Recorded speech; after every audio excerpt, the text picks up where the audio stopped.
Vous connaissiez l'huile de palme dans les pâtes à tartiner, peut-être moins dans les moteurs de voitures. Pourtant, 75% des importations de cette huile servent à fabriquer du biocarburant. Le pétrolier Total, qui va ouvrir une raffinerie, va donc en importer 450 000 tonnes par an. On sait pourtant que la production d'huile de palme se fait au prix de la déforestation. Make our planet great again. Salut les écolos. Je pense que mon introduction a tout résumé. Néanmoins, il faut approfondir un peu le sujet car je pense qu'il y a pas mal de points noirs qui circulent dessus. Alors, petit résumé de la situation. L'État a décidé d'autoriser Total à reconvertir sa raffinerie de la Mède, près de Marseille, en raffinerie de biocarburant à base d'huile de palme. L'idée pour l'État est de préserver des emplois car cette raffinerie était menacée de fermeture. Bon, résultat, cela va doubler la consommation d'huile de palme en France. Autant vous dire que nous sommes sur des quantités colossales. 300 000 tonnes par an d'huile de palme vont être importées rien que pour ce site. Cette huile sera en provenance directe d'Indonésie et de Malaisie, deux pays où l'huile de palme fait le plus de ravages en matière de déforestation.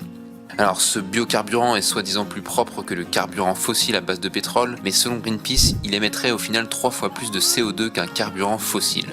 On peut l'expliquer par la déforestation nécessaire pour cultiver l'huile de palme, et cette déforestation rejette énormément de gaz carbonique dans l'atmosphère, et en plus ça détruit des écosystèmes très riches en biodiversité.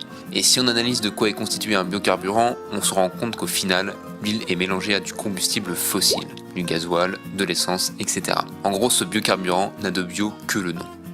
Alors pourquoi Total a décidé d'utiliser cette huile ? Eh bien déjà, elle est moins chère que les autres huiles. Cela est dû à une production au mètre carré plus importante et une main d'œuvre bon marché. Oui, car en Asie du Sud-Est, le SMIC n'est pas à 1150 €, loin de là.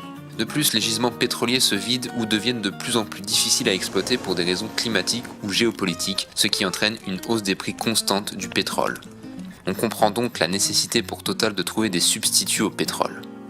L'une des conséquences néfastes pour le marché français est que cela entraîne une concurrence déloyale par rapport aux agriculteurs français qui produisent de l'huile de colza destinée à créer des biocarburants. D'ailleurs, ils ont récemment bloqué plusieurs raffineries en France afin de protester contre cette mesure qui risque de mettre à mal de nombreux exploitants français.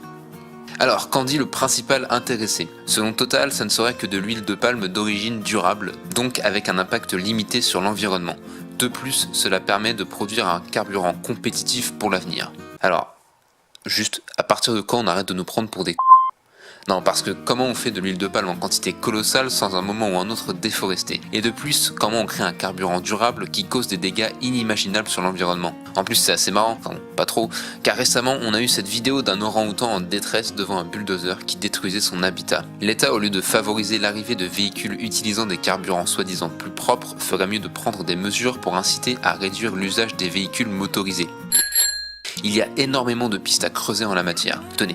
Je vous balance un petit chiffre pour conclure cette vidéo. Le moyen de transport le plus utilisé pour des trajets quotidiens maison-boulot de moins de 5 km reste la voiture, utilisée dans plus de 64% des cas. Si on fait baisser ce chiffre, la pollution sera drastiquement réduite et nous n'aurions pas besoin de faire appel à des biocarburants qui polluent au final énormément.